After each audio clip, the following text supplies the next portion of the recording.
SM news के सभी दर्शकों को मेरा क्रांतिकारी नमो बुद्धाय जय भीम। आज मैं बात करना चाहूँगी कि बाबा साहब डॉक्टर अम्बेडकर ने आखिर क्यों कहा कि मुझे मेरे समाज के पढ़े लिखे लोगों ने धोखा दिया। ये बात बाबा साहब ने कही कि कितनी दर्द, कितनी पीड़ा, कितनी वेदना उनके अंदर समाहित थी।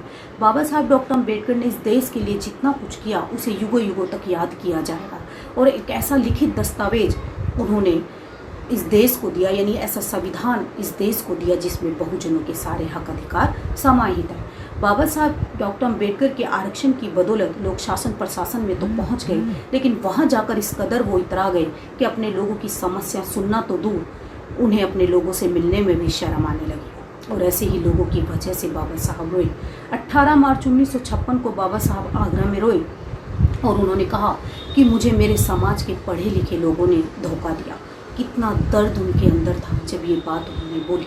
उन्हें जो समस्या थी वो समाज के पढ़े लिखे लोगों से थी, अनपढ़ लोगों से उनको कोई समस्या नहीं थी, क्योंकि पढ़े लिखे लोगों ने अपनी जिम्मेदारी को नहीं निभाया। क्योंकि आज क्या हो रहा है कि आज पढ़े लिखे लोगों को कम पढ़े लिखे लोग अपना आदर्श मान रहे हैं, जो कि सबसे बड़ी गलती आज ये हो रही है।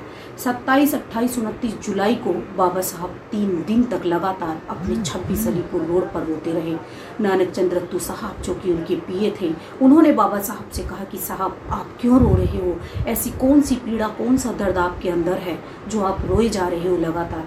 तब बाबा साहब कहते हैं कि रत्तू, मैं जो इस कार्य को यहाँ तक लेकर के आया हूँ, बड़ी मुश्किलों से लेकर आया हूँ, मुसीबतों से लेकर के आया हूँ, यदि मेरे अनुयायी इसे आगे नहीं ले जा सकते तो किसी भी कीमत पर इसको पीछे ना लेकर के जाए। कितना दर्द था बाबा साहब के अंदर। बाबा साहब चाहते थे कि उनके जो अधिकार हैं वो गांव तक भी पहुँचे और पहुंचाने की जिम्मेदारी उन्होंने पढ़े लिखे लोगों को दी, लेकिन वो पढ़े लिखे लोग अपनी जिम्मेदारी को नहीं निभा पाए।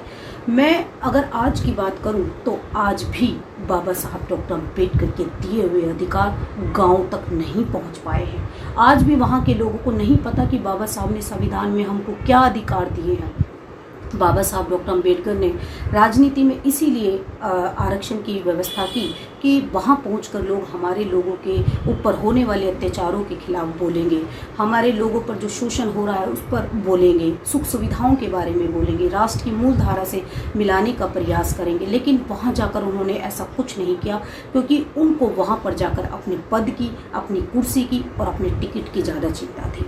प्रशासन में पहुँच बाबा साहब चाहते थे कि वो लोग और लोगों को इस मनुवादी, इस ईश्वरवादी, इस ब्राह्मणवादी व्यवस्था के मकड़ जाल से उनको बाहर निकालेंगे, उनको तथागत बुद्ध का रास्ता वो दिखाएंगे। लेकिन वो लोग ऐसा नहीं कर पाए। ऐसे लोगों ने बाबा साहब को धोखा दे दिया। बाबा साहब ने कहा कि यदि कोई मेरा सच्चा अनुयायी है तो वो 4 या 5 लोगों के जीवन में उजाला कर दे।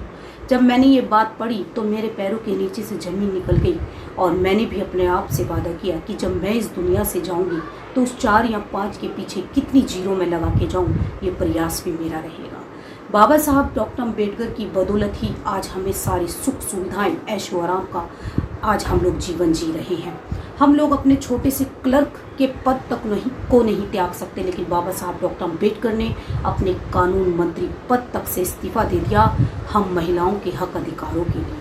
तो मैं प्रत्येक व्यक्ति से ये कहना चाहती हूँ, क्योंकि आज जो शिक्षित है वही विकसित है, कि ये प्रत्येक व्यक्ति की ये जिम्मेदारी बनती है। बाबा साहब ने तो यहाँ तक कह दिया कि यदि मैं अपने समाज के लोगों को हक अधिकार, उन पर होने वाले शोषण को, छुआछूत भेदभाव को ख़त्म नहीं कर सका तो मैं अपने आप को गोली मार लूँगा। यहाँ तक बाबा साहब ने कह दिया। तो ये प्रत्येक व्यक्ति की जिम्मेदारी बनती है कि अगर वो शिक्षित हो जाए तो वो अपने समाज के लोगों को भी शिक्षित करे, सही और गलत की उनको पहचान कर सके, उनको इस मनुवादी व्यवस्था के मकड़ जाल से बाहर निकालकर तथागत बुद्ध और बाबा साहब के बताए रास्ते पर उनको लेकर के चले। हम ज़्यादा कुछ नहीं कर सकते, इतना तो कर ही सकते हैं कि हम लोग तथागत बुद्ध के धम्म को अपना सकते हैं। बाबा साहब की 22 प्रतिज्ञाओं का तो हम लोग पालन कर सकते हैं, इतना तो कर सकते हैं। अगर इतना भी कर लेते हैं तो भी बहुत बड़ी बात है। तो प्रत्येक व्यक्ति की ये जिम्मेदारी बनती है कि वो अपने समाज को आगे लेकर के जाए। इसी के साथ मैं अपनी वाणी को विराम देती हूँ।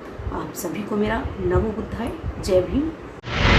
अगर आपने अभी तक हमारा चैनल सब्सक्राइब नहीं किया है तो सब्सक्राइब करें और घंटी का बटन बिल्कुल भी दबाना ना भूलें, ताकि सभी लेटेस्ट खबरें पहुंच सकें आप पे सबसे पहले।